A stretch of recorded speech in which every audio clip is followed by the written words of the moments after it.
Drummers will tell you that the drumsticks are as important as the drum. And the best drumsticks, they say, are made by one professional drummer in particular. Russ Mitchell visited the man who refined and perfected these tools of the trade. What do legendary drummer Buddy Rich, Charlie Watts of the Rolling Stones, and master chef Mario Batali have in common? The tools of their trade, drumsticks of all kinds, along with pepper mills and rolling pins, are all made by this guy, Vic Firth, at his factory in Newport, Maine. Are you surprised at all at how successful your company has become? Am I surprised? Yeah. Maybe shocked is a better word. I don't know. Even today, in the midst of a recession, Vic Firth's factory turns out between 85 and 90,000 drumsticks a day. That's 140 jobs in a part of the country where jobs are scarce and many factories have closed or moved their operations overseas. From jazz to classical to rock to metal to thrash metal to marching band to drum corps, whatever. We got a stick for all purposes. 400 different models of drumsticks, all made from Appalachian hickory. The wood comes in from Tennessee. Dried in his own kilns, shaped, molded, and measured to his own strict specifications, then computer matched by weight and pitch and shipped all over the world. Well, I look at some of these statistics. You have 60% share in the drumstick market, which is they tell me incredible. It's 62. 62. I apologize. Yes. I'm so Accepted. sorry.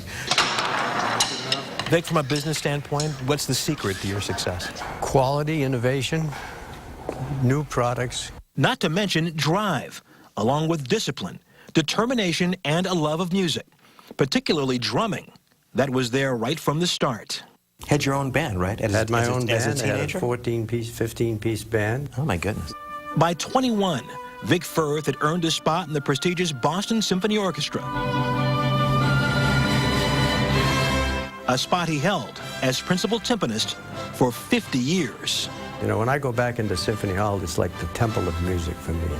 It's an overwhelming aura.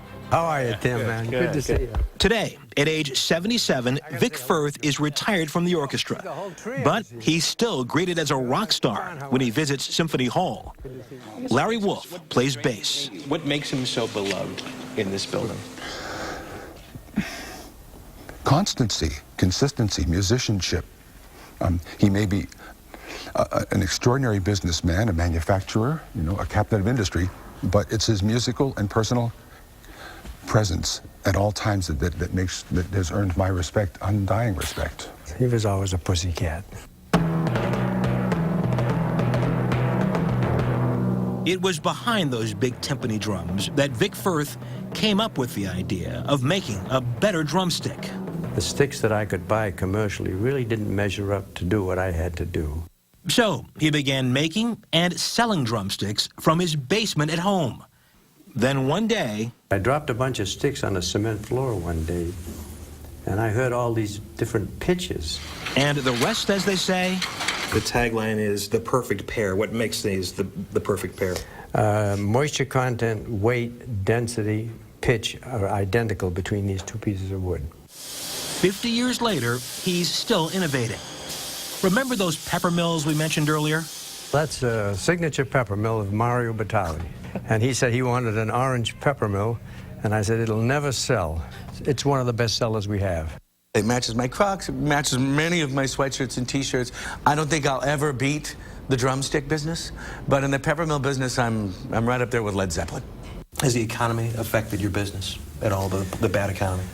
Yes, it has to a degree, but we're somewhat immune because we're selling bread and butter.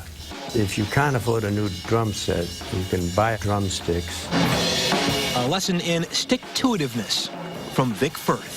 Well, the key word for me is persistence. So whatever you set out to do, if you have to have a magnum passion to do it, and you've got to work beyond what you've ever dreamed you're going to work to succeed at the level that you want to succeed at. Persistence, persistence, persistence.